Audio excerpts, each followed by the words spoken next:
నడిచినట్లు నడవాలని దేవుడు కోరుకుంటూనే ఉన్నాడు. మనము దేవుడు మాట వినేవారుగా ఉండము.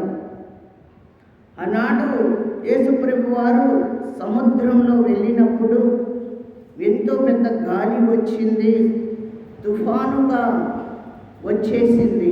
అందరూ భయపడ్డారు, శిష్యులు భయపడ్డారు. కానీ యేసయ్య భయపడలేదు. ఎందుకు అంటే యేసయ్యను తెలియకుండా తుఫాను రాదు, యేసయ్యకు తెలియకుండా వర్షము రాదు, యేసయ్యకు తెలియకుండా మరి గాలి రాదు. ఆయనకు తెలిసే అన్నీ వస్తాయి అన్నమాట.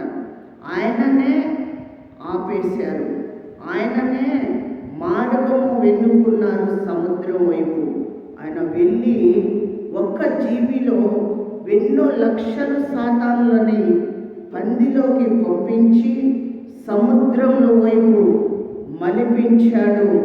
ఆనాడు సాతానులందరినీ కూడా సముద్రంలో పడేసి చంపేసిండు. హల్లెలూయా.